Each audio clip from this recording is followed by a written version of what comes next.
ఈ రోజు మనం మాట్లాడుకోబోయేటటువంటి చిత్రం మీలో ఈ కార్యక్రమం వింటున్న శ్రోతల్లో 90% పైగా ఎవరూ చూసి ఉండరు. కానీ ఈ సినిమా పేరు, ఈ సినిమా యొక్క ప్రత్యేకతలు మీలో చాలా మందికి తెలిసి ఉంటుంది.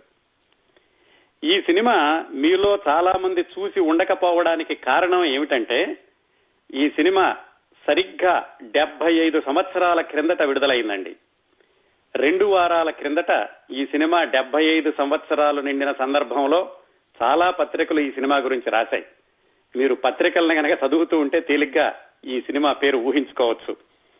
కాకపోతే ఈ సినిమా మరి 75 సంవత్సరాల క్రిందట విడుదలై చాలా మంది చూడకపోయినా ఎందుకు తెలుస్తుంది అంటే, ఈ సినిమాకున్న ప్రత్యేకతలను బట్టి ఈ సినిమా పేరు చాలా మందికి తెలిసే ఉంటుంది. ఈ సినిమాకి మూలం ఏమిటో చూద్దాం.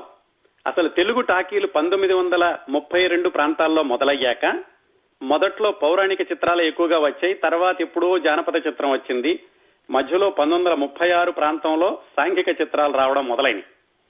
అసలు సినిమా ప్రక్రియే కొత్త. అలాంటప్పుడు సాంఘిక సినిమాలు అంటే ఎలాంటి కథలు ఉండాలి? ఎవరికి వారు అంటే ఆ నిర్మాత, దర్శకుడు ఊహించుకున్నవి ఏమిటంటే, అప్పట్లో కుటుంబ సంబంధాలు ఎక్కువగా ఉండేవి కాబట్టి కుటుంబ సంబంధాల కథలతోటి సాంఘిక చిత్రాలు మొదలైనవి. అలాంటి రోజుల్లో అభ్యుదయవాద చిత్రాలు అంటే సినిమాని కేవలం కాలక్షేపం కోసం కాకుండా సమాజ సంక్షేమం కోసం, ప్రజల్ని చైతన్యవంతులను చేయడం కోసం కూడా సినిమాని ఉపయోగించవచ్చు అని నిరూపించిన ఒక దర్శకుడు నిర్మించిన 2వ సినిమానండి ఈరోజు మనం మాట్లాడుకోబోయేది. ఈ దర్శకుడు నిర్మించిన మొట్టమొదటి అభ్యుదయవాద చిత్రం గురించి మనం 4-5 నెలల క్రిందట మాట్లాడుకున్నాం. ఈ సినిమాలో ముఖ్యమైన కథ ఏమిటంటే, ఆ రోజుల్లో అలనాటి కుటిల రాజకీయాలని కడిగి ఆరబెట్టిన సినిమా అండి.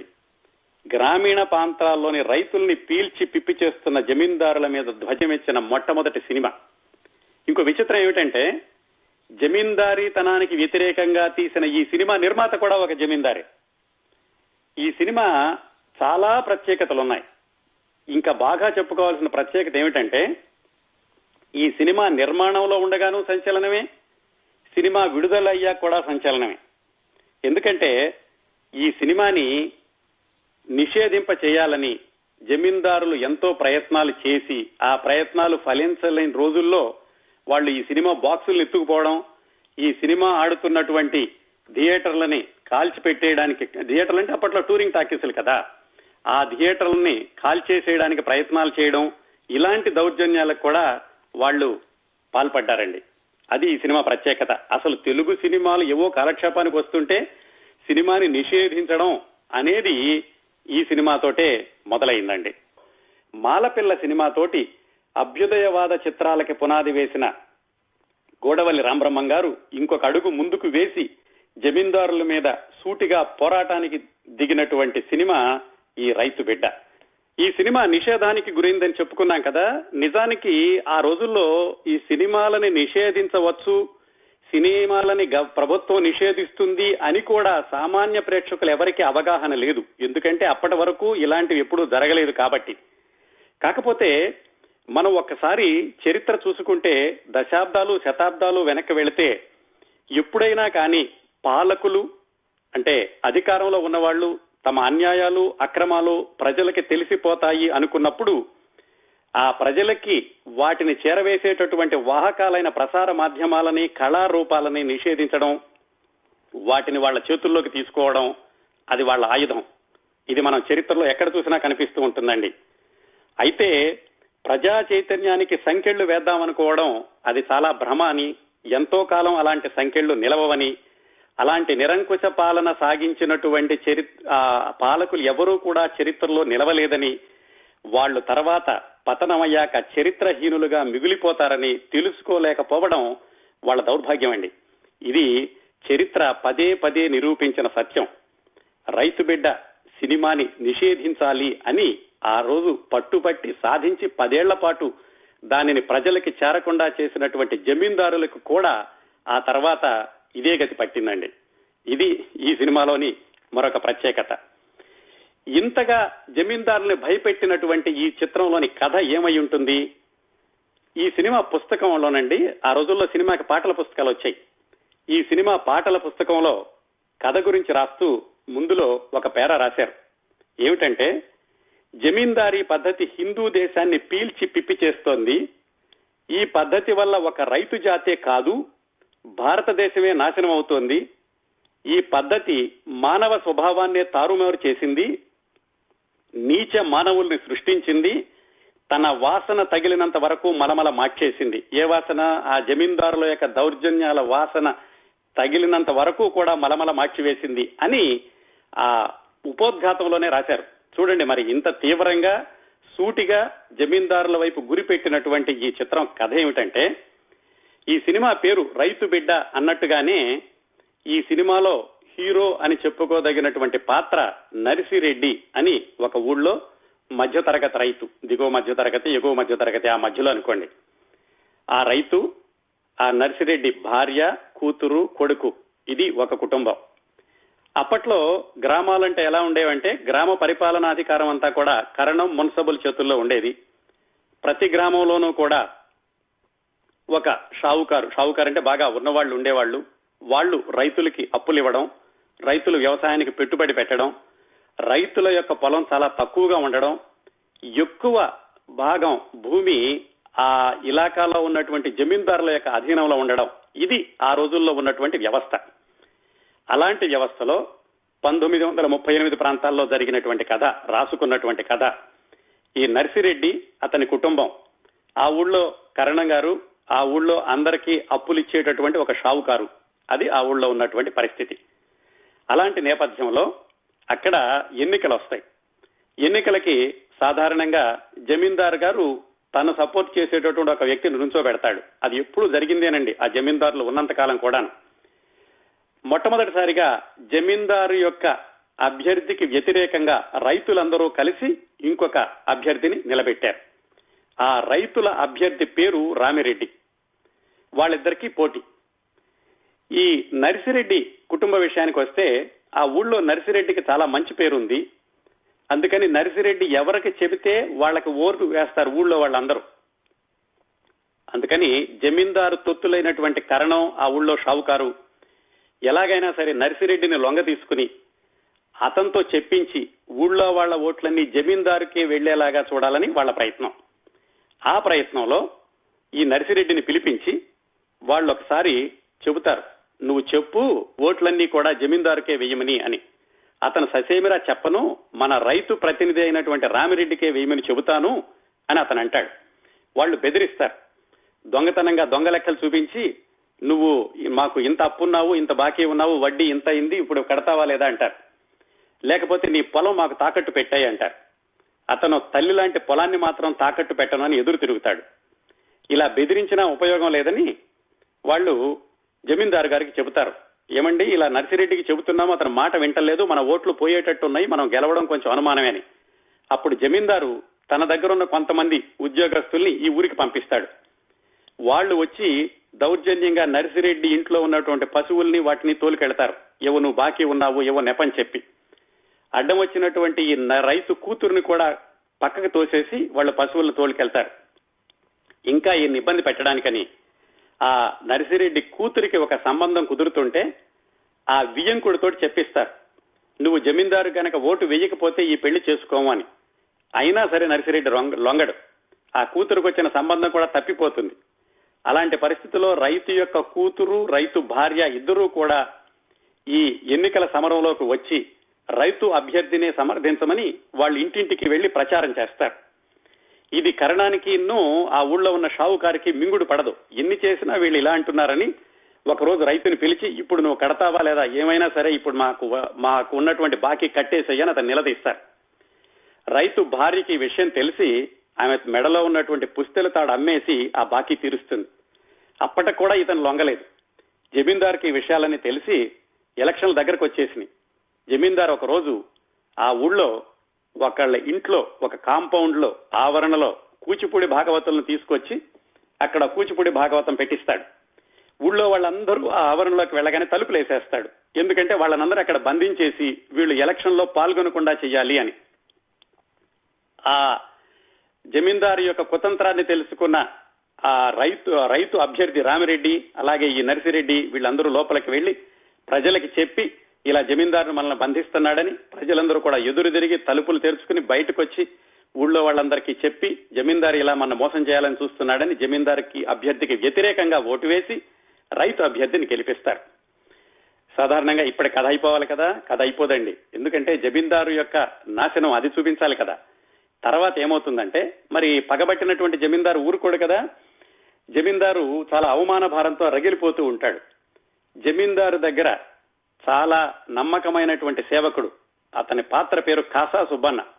అతను ఏం చేస్తాడంటే, నేను వెళ్లి ఆ ఊరు వాళ్ళ యొక్క గర్వం అణుస్తానండి, మన అభ్యర్థిని ఓడిస్తారా, ఏమైనా సరే ఆ ఊళ్ళో వాళ్ళని ముప్పు తిప్పలు పెడతానని జమీందారుకి చెప్పి అతను ఈ ఊరికి వస్తాడు. వచ్చి ఆ ఊళ్ళో షావుకారు ఇంట్లో మకాం పెడతాడు. పెట్టి ఆ ఊరి మీద దాదాపుగా దోపిడీ దొంగలు చేసినంతగా దౌర్జన్యం చేయిస్తాడు తన అనుచరులతోటి. వాళ్ళ పశువుల్ని తీసుకెళ్లడం, పంటలను తగడ పెట్టించడం, వాళ్లలో అప్పులు ఉన్న వాళ్ళని తీసుకొచ్చేసి బెదిరించడం, ఇలాంటి పనులన్నీ చేస్తూ ఉంటాడు. ఇలా చేస్తూ ఉండగా తుఫాను వస్తుంది. తుఫాను వచ్చి ఊళ్ళో వాళ్ళందరికీ కూడా, ఇంకా తుఫాను వచ్చాక జమీన్ ఉన్నవాడు లేనివాడు అందరూ ఒకళ్లే కదా. ఆ తుఫాను వచ్చి కరణం గారు కొట్టుకుపోతుంటే ప్రజలు కాపాడతారు. అలాగే ఈ కాసా సుబ్బన్న కూడా అపాయంలో ఉంటే తుఫాన్ నుంచి ఊళ్ళో వాళ్ళు కాపాడతారు. తుఫాన్ తగ్గాక వాళ్ళిద్దరికీ జ్ఞానోదయం అవుతుంది.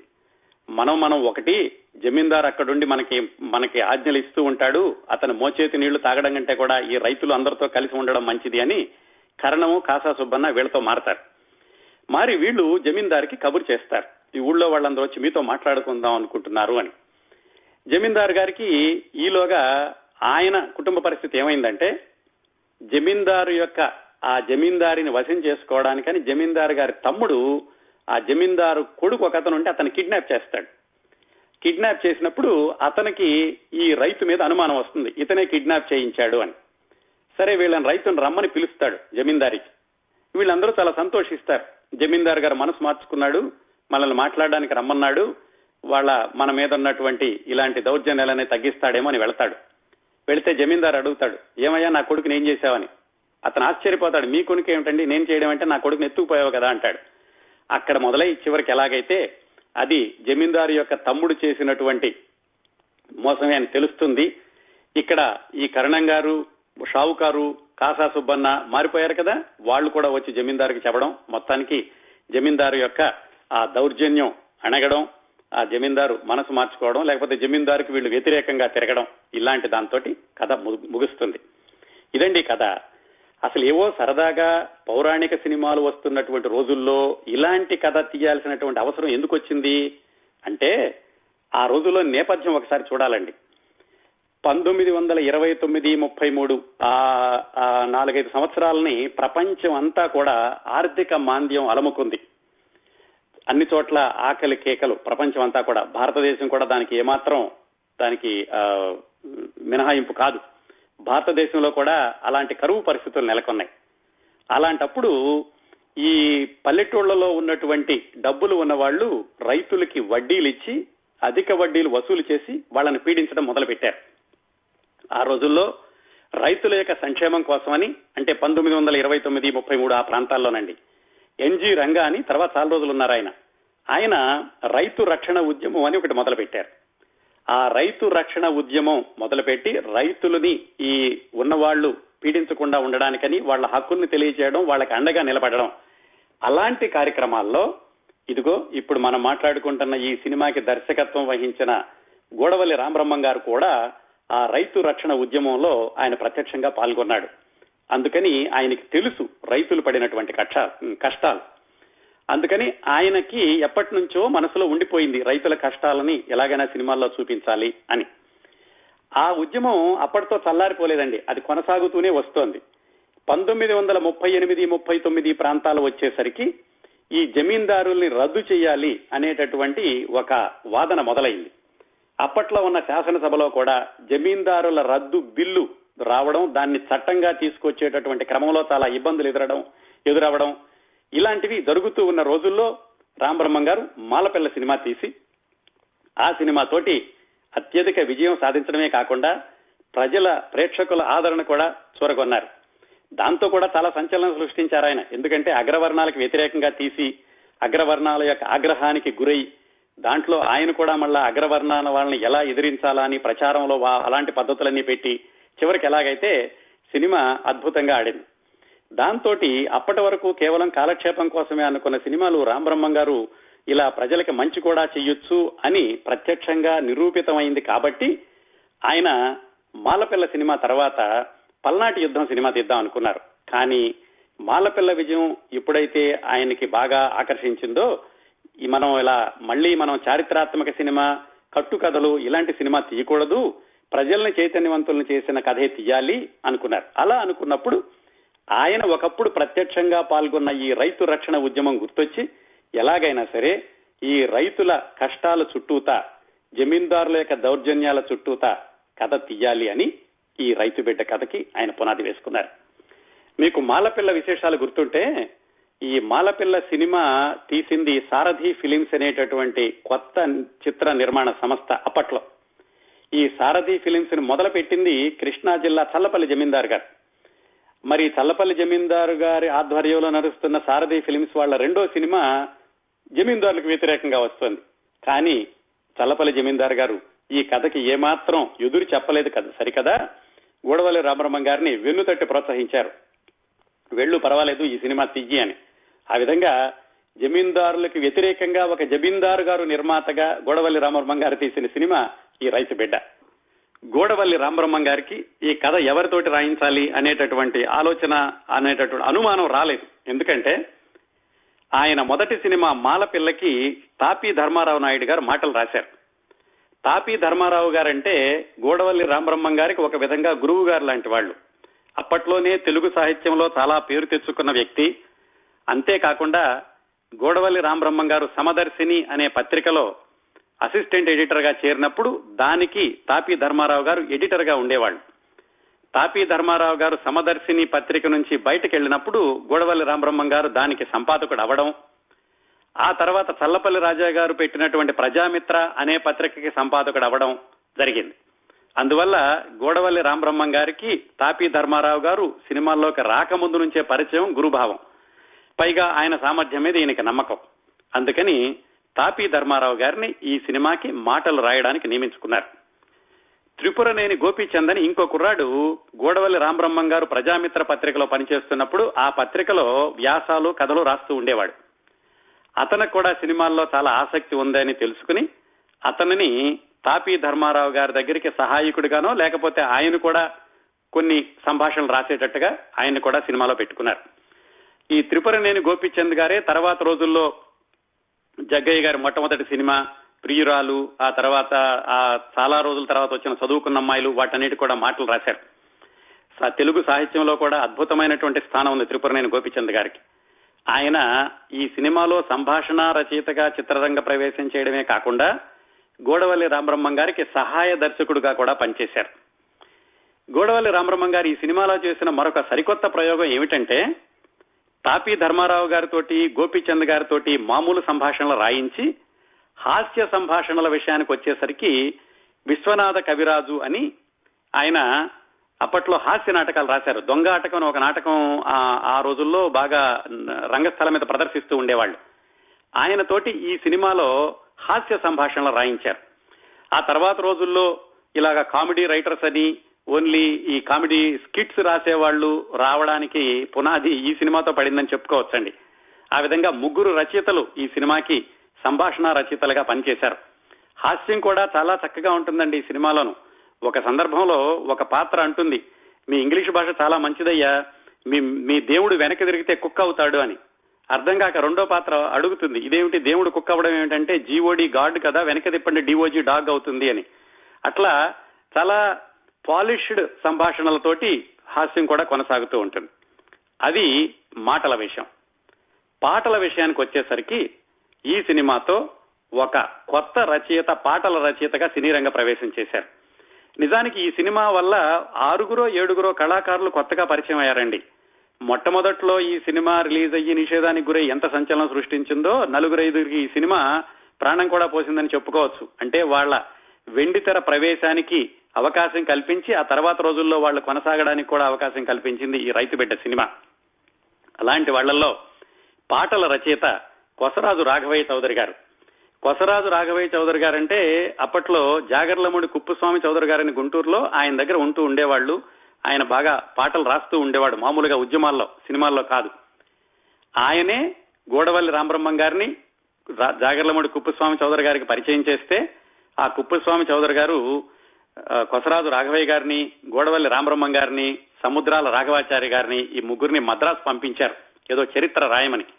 ఆ విధంగా వీళ్ళ ముగ్గురికి ఎప్పటి నుంచో పరిచయం ఉంది. సముద్రాల రాఘవాచారి గారికి, ఈ సినిమా తీసిన గూడవల్లి రామబ్రహ్మం గారికి, కుప్పస్వామి చౌదరి గారి దగ్గరుండి ఉద్యమాలకి పాటలు రాస్తున్న కొసరాజు రాఘవయ్య గారికి. ఈయనకి రైతు బిడ్డ సినిమా అనుకున్నప్పుడు కొసరాజు రాఘవయ్య గారు గుర్తొచ్చారు. ఎందుకంటే ఆయన మిత్రుడే కదా. అసలు గూడవల్లి రామబ్రహ్మం గారికి సహాయం చేసిందే కొసరాజు రాఘవయ్య చౌదరి గారు. ఆయన కొసరాజు రాఘవయ్య చౌదరి గారికి ఉత్తరం రాశారు, మీరు అర్జెంటుగా బయలుదేరి మద్రాసు రండి అని. ఆయన ఏమిటి ఇతను ఏదో సినిమాల్లో ఉన్నాడు, నన్నెందుకు రమ్మన్నాడు, నాకు సినిమాలకు ఏమిటి సంబంధం అనుకున్నారు. కానీ మొత్తానికి ఎలాగైతే మద్రాసు వచ్చారు. రాగానే గూడవల్లి రామబ్రహ్మం గారు చెప్పారు, నువ్వు మా సినిమాకి పాటలు రాస్తున్నావు అని. నేనేమిటి పాటలు రాయడం ఏమిటి, నేను ఏదో బయట ఉద్యమాలకు రాసుకుంటున్నానంటే, ఆ పాటలే చాలు, ఆ 2 పాటలు ఇవ్వు మాకు, దాంతో మిగతా పాటలు కూడా కొన్ని రాయిస్తానని కథంతా చెప్పాక కొసరాజు రాఘవయ్య గారికి కూడా నచ్చింది. ఈ సినిమాలో పాటలు రాస్తే ఆయనకు కూడా తృప్తి ఉంటుంది, ఆయన బయట ఉద్యమాలకు ఎలా రాస్తున్నారో ఆ ఉద్యమం లాంటిదే ఈ సినిమా కూడా అనుకుని ఆయన ఒప్పుకున్నారు. నిజానికి ఆయన సినిమాల్లోకి రాకముందు కడగండ్లు అని ఒక పుస్తకం రాశారు రైతుల బాధల మీద. అందులో ఉన్నటువంటి 2 పాటలు ఇందాక మీరు విన్నారు చూడండి, సై సై చిన్నపరెడ్డి, ఆ పాట కూడా ఆ పుస్తకంలోదే. అలాగే ఆ పుస్తకంలో నుంచి ఇంకో పాట తీసుకుని దాంతో పాటుగా మరికొన్ని పాటలు రాయించారు. అంతేకాకుండా కొసరాజు రాఘవయ్య చౌదరి గారితో ఈ సినిమాలో ఒక వేషం కూడా వేయించారు గూడవల్లి రామబ్రహ్మం గారు. ఏమిటంటే, ఎన్నికల్లో 2 అభ్యర్థులు ఉంటారనుకున్నాం కదా, జమీందారు అభ్యర్థి, రైతుల తరఫున అభ్యర్థి.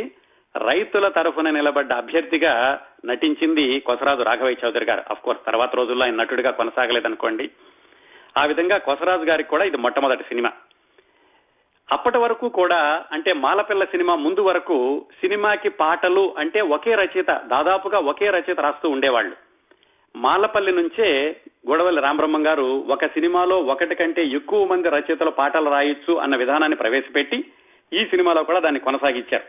ఎలాగంటే కొసరాజు గారితో కొన్ని పాటలు, ఆయన మిత్రుడు సముద్రాల రాఘవాచారి గారితో కొన్ని, తాపీ ధర్మారావు గారు కొన్ని, అలాగే తుమ్మల సీతారామమూర్తి చౌదరి గారిని అప్పట్లో గాంధీ గారికి అనుంగు శిష్యుడు అంటూ ఉండేవాళ్లు, ఆయన రాసినటువంటి పద్యాలు కొన్ని. ఇవే కాకుండా నెల్లూరులో నెల్లూరు వెంకట్రామానాయుడు అని ఒక ఆయన ఉండేవాళ్లు. ఆయన జమీన్ రైతు ఉద్యమం అని ప్రారంభించి, జమీన్ రైతు అనే పత్రికను కూడా ప్రారంభించి రైతుల హక్కుల కోసం పోరాడారు. ఆయన రాసినటువంటి కొన్ని పాటలు, ఇలాగా ఇంతమంది రాసినటువంటి పాటలు ఈ సినిమాలో ఉన్నాయండి. అప్పట్లో ఎవరి పాటలు వాళ్లే పాడుకున్నారని తెలుసుకున్నాం కదా. ఈ సినిమాలో కూడా నటీనటులు ఎవరి పాటలు వాళ్లే పాడుకున్నారు. ఇంకా నటీనటుల విషయానికి వస్తే, ఈ రైతు బిడ్డ పాత్ర ధరించింది నర్సిరెడ్డి, సినిమాకి ఆయువు పట్టైనటువంటి పాత్ర, అది ధరించింది బళ్ళారి రాఘవ గారు. బళ్ళారి రాఘవ అంటే ఆ రోజుల్లో రంగస్థలం మీద సూపర్ హీరోనండి. ఆయన రంగస్థలం మీద అంత పేరు తెచ్చుకున్నాక ద్రౌపది మాన సంరక్షణం అనే సినిమాలో దుర్యోధనుడిగా వెండి తెరకు వచ్చారు. ఆ సినిమా సరిగా ఆడలేదు. కాకపోతే గూడవల్లి రామబ్రహ్మం గారికి, బళ్ళారి రాఘవ గారికి సినిమాలకి రాకముందు నుంచే చాలా పరిచయం. ఈ రైతు బిడ్డ పాత్రకైతే ఆయన సరిగ్గా సరిపోతాడని ఈయన వెళ్లి ఆయన అడిగిన మీదట ఆయన ఒప్పుకున్నారు. గూడవల్లి రామబ్రహ్మం గారి సామర్థ్యం మీద ఆయనకు నమ్మకం ఉంది. మాలపిల్ల సినిమా కూడా ఆయన చూసుకున్నారు. ఆ విధంగా బళ్ళారి రాఘవ గారు ఈ సినిమాలో ప్రధాన పాత్ర ధరించారు. బళ్ళారి రాఘవ గారి భార్య పాత్ర ధరించిన ఆవిడ పేరు కొమ్మూరి పద్మావతీదేవి గారు. మీకెవరికైనా డిటెక్టివ్ పుస్తకాలు కొమ్మూరి సాంబశివరావు గారి పేరు గుర్తుంటే, ఆ కొమ్మూరి సాంబశివరావు గారి అమ్మగారే కొమ్మూరి పద్మావతీదేవి గారండి. ఆవిడ బళ్ళారి రాఘవ గారి భార్య పాత్ర ధరించారు. నిజానికి ఈ సినిమా ముందు వరకు కూడా సినిమాల్లో మగవాళ్లు చాలా రోజులు ఆడపాత్రలు ధరించారు. రంగస్థలం మీద కూడా మగవాళ్లే ఆడపాత్రలు ధరించేవాళ్లు. స్త్రీ పాత్రలు స్త్రీలే ధరించాలి అనేటటువంటి ఒక ఉద్యమం లాగా చేపట్టి తన భార్యతో కూడా రంగస్థలం మీద నటింపజేసిన వ్యక్తి బళ్ళారి రాఘవ గారు. అలాగే కేవలం ఎవరో రంగస్థలం మీద నటించేటటువంటి నటీమణులే కాకుండా ఉన్నత కుటుంబానికి చెందిన స్త్రీలు కూడా సినిమాల్లో నటించవచ్చు అని నిరూపించడానికి ఇదిగో ఈ సినిమా పునాది వేసిందండి. కొమ్మూరి పద్మావతీదేవి గారు అంతకు ముందు ఎప్పుడూ కూడా రంగస్థలం మీద నటించలేదు. అయినా కానీ బళ్ళారి రాఘవ గారి యొక్క పిలుపుని విని ఆ ఉన్నత కుటుంబానికి చెందిన వాళ్ళు కూడా సినిమాలో నటించడంలో తప్పు లేదు అని నిరూపించారు కొమ్మూరి పద్మావతీదేవి గారు. ఇందులో రైతు భార్య పాత్ర ధరించారు. ఆ రైతు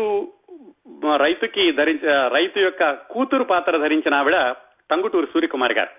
ఆవిడ కూడా మొట్టమొదటి తెలుగు సినిమా ఇదే. కొమ్మూరి పద్మావతిదేవి గారికి కూడా మొట్టమొదటి సినిమా ఇదే. టంగుటూరి సూర్యకుమారి గారు అంటే మీ అందరికీ మా తెలుగు తల్లికి మల్లెపూదండ గుర్తుంటే టంగుటూరి సూర్యకుమారి గారు ఖచ్చితంగా తెలుసుంటారండి. ఆ తర్వాత రోజుల్లో లండన్ లో ఉన్నారు, లండన్ లో సెటిల్ అయ్యారు. ఆవిడ సంగీతంలో చాలా పేరు తెచ్చుకున్నారు. ఆవిడ ఈ సినిమా రావడానికి ముందు 3-4 తమిళ సినిమాల్లో చేశారు. అలాగే మీకు ఇంటి పేరు సరిగ్గా పోల్చుకుంటే టంగుటూరి ప్రకాశం గారి తమ్ముడు గారు శ్రీరాములు గారని వాళ్ళ అమ్మాయి అండి టంగుటూరి సూర్యకుమారి. చాలా చిన్నపిల్ల. ఈ సినిమాలో వేషం వేసేటప్పటికి ఆవిడకి 14 ఏళ్లు. కాకపోతే గాయనిగా చాలా మంచి పేరు తెచ్చుకుంది కాబట్టి ఈ సినిమాలో కూతురు పాత్రకి తీసుకున్నారు. ఆవిడ అద్భుతమైన 2-3 పాటలు కూడా పాడారు. ఆవిడ ఈ సినిమాలో నటించడానికి అడగడానికి వచ్చినప్పుడు వాళ్ళు షరతులు పెట్టారు. ఎందుకంటే ఉన్నత కుటుంబం నుంచి వచ్చినటువంటి అమ్మాయి, మా అమ్మాయికి ఈ సినిమాలో ప్రేమ డైలాగులు ఉండకూడదు, ఇలాగే ప్రేమ పాటలు ఇలాంటి రొమాంటిక్ సీన్స్ ఉండకూడదని వాళ్ళు అడిగారు. వాళ్ళు అడిగినప్పుడు గొడవల్లి రామబ్రహ్మం గారు రిటర్న్ గా ఒక ఉత్తరంలో రాసిచ్చారు వాళ్ళకి. అప్పట్లో అన్ని ఇంగ్లీష్ లోనే నడుస్తూ ఉండేయండి ఈ వ్యాపారాలన్నీను. ఉత్తరాలు కూడా ఇంగ్లీష్ లో ఉండేవి. ఆయన ఏం రాశారంటే కరెక్ట్ గా ఉత్తరంలోను 1938 డిసెంబర్ 21న ఈ టంగుటూరి సూర్యకుమార్ గారి నాన్నగారికి రాసిన దాంట్లో, there are no indecent talks or love portions. The story ends with a marriage in which the character is supposed to be the bride. You may not actually take part in the marriage but it will be left to suggestive అని చెప్పారు. ఇలాంటి సంభాషణలు ఏమి ఉన్నవు అని. ఆ విధంగా టంగుటూరి సూర్యకుమార్ గారు అన్ని హామీలు తీసుకున్నాక ఈ సినిమాలో రైతు కూతురు పాత్ర ధరించారు. అలాగే చెప్పుకున్నాం కదా ఇందాక కొసరాజు గారు కూడా దీంట్లో ఒక పాత్ర ధరించారని. ఈ జమీందారు పాత్ర ధరించిన ఆయన ఇంకొక ప్రముఖుడండి. ఆయన ఎవరంటే గిడుగు సీతాపతి గారు. డాక్టర్ గిడుగు సీతాపతి అని. గిడుగు రామ్మూర్తి పంతులు గారి పేరు మీరు వినే ఉంటారు. తెలుగులో వ్యావహారిక భాషా ఉద్యమం అంటే తెలుగులో పుస్తకాలు రాసేటప్పుడు గ్రాంథిక తెలుగు కాకుండా మనం మాట్లాడుకునేటటువంటి తెలుగులో పుస్తకాలు రావాలి అని ఒక ఉద్యమాన్ని ప్రారంభించి దాన్ని కొనసాగించిన ప్రముఖుల్లో ఒకరు గిడుగు రామ్మూర్తి పంతులు గారు. వాళ్ళ అబ్బాయి డాక్టర్ గిడుగు సీతాపతి గారు. ఆయన కూడా తండ్రి గారితో కలిసి అలాంటి ఉద్యమాల్లో పాల్గొన్నారండి. ఆయన ఈ సినిమాలో జమీందారు పాత్ర వేశారు. వరుసనే చూసుకుంటే కొమ్మూరి పద్మావతిదేవి గారికి మొదటి సినిమా, టంగుటూరి సూర్యకుమార్ గారికి మొదటి సినిమా, కొసరాజు గారికి మొదటి సినిమా, గిడుగు సీతాపతి గారికి మొదటి సినిమా. ఇంకొక మంచి పాత్ర ధరించింది దీంట్లో ఆ జమీందారు యొక్క గుమస్తా పాత్ర, అతని యొక్క అనుచరుడి పాత్ర కాసా సుబ్బన్న పాత్ర ధరించింది ఈ సినిమాకి సంగీతం ఇచ్చినటువంటి భీమవరపు నరసింహారావు. ఈ భీమవరపు నరసింహారావు అన్న ఆయనే మాలపల్లి సినిమా కూడా సంగీతం అందించారు. ఆయన్నే ఇందులో కూడా కొనసాగించారు. అప్పటి వరకు వస్తున్న పాటల్లో లలిత సంగీతం పాలు ఎక్కువ చేసి ఒక కొత్త రకమైనటువంటి ధ్వనిని ఇచ్చారు భీమవరపు నరసింహారావు గారు. ఆయన కూడా ఈ సినిమాలో ఒక ప్రముఖ పాత్ర ధరించారు. ఇలాగ పాటల రచయిత, సంగీత దర్శకుడు ఇద్దరూ కూడా ప్రముఖ పాత్రలు ధరించినటువంటి మొదటి సినిమా కూడా బహుశా ఈ రైతు బిడ్డ అయి ఉంటుంది. ఇంకొక ప్రముఖ వ్యక్తి ఈ సినిమాతో పరిచయం అయ్యారండి. తర్వాత రోజుల్లో ప్రముఖుడైనటువంటి వ్యక్తి మీకు దేవదాసు, అక్కినే నాగేశ్వరరావు గారి దేవదాసు దర్శకుడు గుర్తున్నారా? వేదాంత రాఘవయ్య గారు. ఆయన మొట్టమొదటిసారిగా ఈ సినిమాతోటే వెండి తెర మీద కనిపించారు. వేదాంత రాఘవయ్య గారిది కూచిపూడి, కృష్ణా జిల్లా. ఆయన చిన్నప్పుడే ఎక్కువ చదువుకోలేదు. ఎక్కువగా ఈ కూచిపూడి నృత్యాల్లో ప్రదర్శిస్తూ ఉండేవాళ్ళు. ఒకసారి మద్రాసులో కూచిపూడి నృత్యం ప్రదర్శించినప్పుడు ఆయన చాలా చిన్న వయసులోనే సినిమాల్లోకి రమ్మని అడిగారు. కానీ ఆ కుటుంబ సభ్యులకి ఊళ్ళో వాళ్ళకి ఇష్టం లేదు. అందుకని ఆయన్ని వెనక్కి తీసుకొచ్చేశారు సినిమాల్లోకి వెళ్లకుండా.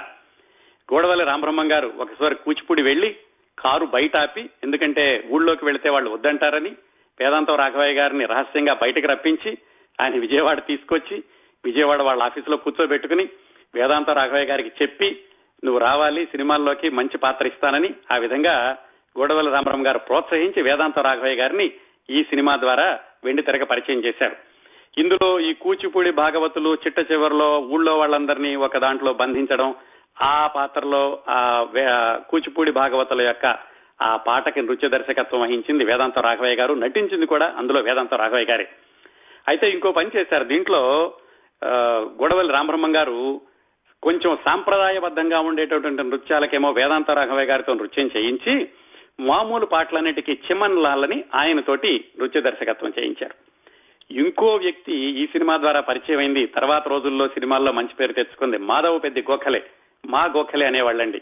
ఆయన కళా దర్శకుడిగా ఈ సినిమాతో చిత్రరంగ ప్రవేశం చేశారు. ఇంతమందికి ఆయన ఈ సినిమా ద్వారా చిత్రరంగానికి పరిచయం చేశారండి. అలాగే ఆయన చేసిన ఇంకో ప్రయోగం ఏమిటంటే ఈ సినిమా షూటింగ్ కి 3 కెమెరామెన్లు ఉపయోగించారు. ఎందుకంటే మామూలుగా సినిమాల్లో తీయడంలో అప్పట్లో ఎక్కువగా ఉన్నది కలకత్తా నుంచి వచ్చినటువంటి శైలేన్ బోస్ అనే ఆయన ఎక్కువ తెలుగు సినిమాలు చేసేవాళ్ళు. ఆయనతో పాటుగా ఘటక్ అని ఇంకొక అతను ఉండేవాడు. వీళ్ళు బెంగాలీ వాళ్ళు. ఈ సినిమానేమో తెలుగు పల్లెటూరి చుట్టూతా తిరిగేది, అందుకని తెలుగు వాడు ఉంటే బాగుంటుంది అని గోడవల్లి రామబ్రహ్మం గారు ఢిల్లీ నుంచి పివి పతి అని అప్పట్లో ఢిల్లీలో న్యూస్ రీల్స్ అవి తీస్తూ ఉండేవాడట. ఆయన్ని రప్పించి ఆయన్ని ఆంధ్రదేశం అంతా పంపించి ఆంధ్రదేశంలో ఈ పల్లెటూళ్ల యొక్క వాతావరణానికి సంబంధించినటువంటి దృశ్యాలన్నిటినీ చిత్రీకరింపజేసి అప్పట్లోని కృష్ణా జిల్లాలో వరదలు వస్తే ఆ వరద దృశ్యాలను కూడా తీసుకుని వాటన్నిటిని ఈ సినిమాలో వాడుకున్నారు. ఆ విధంగా ఈ సినిమాకి 3 కెమెరామెన్లు పరిచయం చేశారండి.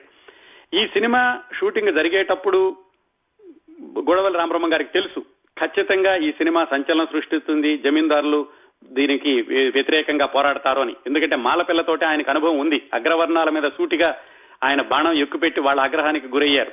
జమీందారులు ఊరుకుంటారా? ఆయనకి తెలుసు. కానీ ఆయన ఏమైనా సరే ఇది రైతుల యొక్క అభ్యుదయ కోసం, రైతుల్ని చైతన్యవంతం చేయడానికి ఈ సినిమా ఉండాల్సిందే అని ఆయన మొండిగా ఈ సినిమాని పూర్తి చేశారు. 1939 జులై 29న సెన్సార్ అయ్యిందండి. అయ్యాక ఆగస్టు 27న ఈ సినిమా విడుదలయ్యింది. విడుదల అవడానికి ముందు కూడా చాలా గొడవ జరిగింది వెనకాల. జమీందారులందరికీ తెలిసి ఈ జమీందారులకు వ్యతిరేకంగా తీస్తున్నాడు అని వాళ్ళు కొంతమంది లాయర్లను పంపించారు. ప్రభుత్వానికి కూడా చెప్పారు ఈ సినిమాను అసలు విడుదల చేయించొద్దు అని. ఆ లాయర్లందరూ ఈ సినిమా విడుదలైన రోజున థియేటర్లో చూసి దీంట్లో అభ్యంతరకరమైనటువంటి సన్నివేశాలేవి లేవు, అందుకని దీన్ని ఆపాల్సిన పని లేదు అని చెప్పారు. గవర్నమెంట్ కూడా దీని గురించి ఇమ్మీడియట్ గా బ్యాన్ చేయడం ఏమీ చేయలేదు. కాకపోతే ఈ సినిమా విడుదల అయ్యాక పల్లెటూళ్లలో బాగా ఆడింది, పట్టణాల్లో ఎక్కువగా ఆడలేదు. పల్లెటూళ్లలో విపరీతంగా ఆడింది. అయితే పల్లెటూళ్లలో ఈ సినిమా ఆడుతుంటే తర్వాత వచ్చేటటువంటి ఎన్నికల్లో తమకి ప్రభావం ఉంటుంది అని జమీందారులందరూ వెనకాల ఈ సినిమా గురించి వ్యతిరేక ప్రచారాన్ని మానలేదండి. ఇంకో ముఖ్య కారణం ఏంటంటే ఈ సినిమా తీసింది తల్లపల్లి జమీందారు గారు అనుకున్నాం కదా, అక్కడ ఇంకొక జమీందారు గారు మీర్జాపురం జమీందారు గారు, ఆయన పాత్రని పోలినట్టుగా ఇందులో జమీందారు పాత్ర ఉందని, ఆ మీర్జాపురం జమీందారు గారికి తల్లపల్లి జమీందారు గారికి వైరుధ్యం, వాళ్ళిద్దరికీ శత్రుత్వం ఉంది, వాళ్ళకి పడదు. అందుకని మీర్జాపురం జమీందారు గారు నెల్లూరు దగ్గర వెంకటగిరి జమీందారు గారిని కలుపుకుని వాళ్ళిద్దరూ ఎక్కువగా ఈ సినిమాని నిషేధింపజేయడానికి ప్రయత్నాలు చేశారు. నెల్లూరులో ఈ సినిమా ప్రదర్శన జరిగేటప్పుడు ప్రభుత్వం ఇంకా నిషేధించక ముందు ఎలాగైనా సరే ఈ సినిమాను ఆపు చేయాలని ఆ బాక్సులు ఎత్తుకుపోవడానికి ప్రయత్నించారట జమీందారు యొక్క అనుచరులు. అది కుదరకపోయేసరికి ఆ టూరింగ్ టాకీసులు కూడా తగలబెట్టడానికి ప్రయత్నించారట. అన్ని నిషేధాల మధ్యన ఈ సినిమా ఆడింది. చివరికి ఈ సినిమా ఆగస్టులో విడుదలైతే 1940 మార్చి ప్రాంతాల్లో ప్రభుత్వం దీని మీద నిషేధం విధించింది. అది కూడా ఎక్కడండి, ఆంధ్రప్రదేశ్ అంతా కాదు, అక్కడక్కడ ఈ కొన్ని జమీందారీ ప్రాంతాల్లో మాత్రం ఈ సినిమా నిషేధించారు. విచిత్రం ఏంటంటే ఈ సినిమా తీసినటువంటి చల్లపల్లి జమీందారు గారి ఇలాకాలో కూడా ఈ సినిమా నిషేధించారు. కొన్ని చోట్ల అప్పట్లో ఏం రాశారంటే, మరి నిజంగా అప్పట్లో సాంకేతిక పరిజ్ఞానం ఉందో లేదో కానీ సినిమాని నిషేధం విధించినప్పటికీ కూడా రాత్రిపూట దూరంగా పొలాల్లో ఈ సినిమాని వేయేసి రైతులకు చూపించారు అని కొన్ని చోట్ల వార్తలు రాశారు. మరి అప్పట్లో ప్రొజెక్టర్లు అలాంటివి మరి ఎలా చేశారో తెలియదు కానీ అలా కూడా చేశారట. మొత్తానికి సినిమా విడుదలైనటువంటి 6-7 నెలలకి ప్రభుత్వం వల్ల నిషేధించబడి కొన్ని ప్రాంతాల్లో, మిగతా చోట్ల బాగానే ఆడింది. ఆ నిషేధం ఎన్ని రోజులు కొనసాగిందంటే దాదాపుగా 10 సంవత్సరాల పాటు కొనసాగిందండి. 1900 స్వాతంత్ర్యం వచ్చాక జమీందారీ విధానం రద్దయ్యాక కూడా వాళ్ళు పూర్తిగా జమీందారీ విధానం పూర్తిగా రద్దయింది అని తెలుసుకున్నాక మాత్రమే ఈ సినిమా మీద నిషేధాన్ని తీసేశారట. కాకపోతే దీంతో గోడవల్లి రామబ్రహ్మం గారు బాగా దెబ్బతిన్నారు. ఆర్థికంగా బాగా నష్టం వచ్చింది. జమీందారు గారు కాబట్టి తల్లపల్లి జమీందారు గారు ఆయన కోలుకుంటారనుకోండి, గోడవల్లి రామబ్రహ్మం గారికి మాత్రం తాను ఏటికి ఎదురుతున్నానేమో అనేటటువంటి అనుమానం వచ్చింది. ఈ సినిమా నిషేధానికి గురవడం, ఇన్ని ఇబ్బందులు ఎదురవడంతో ఆయన తర్వాత సొంత సినిమా కాకుండా వేరే వాళ్ళకి మామూలు సాంఘిక చిత్రాలు తీయడం మొదలు పెట్టారు.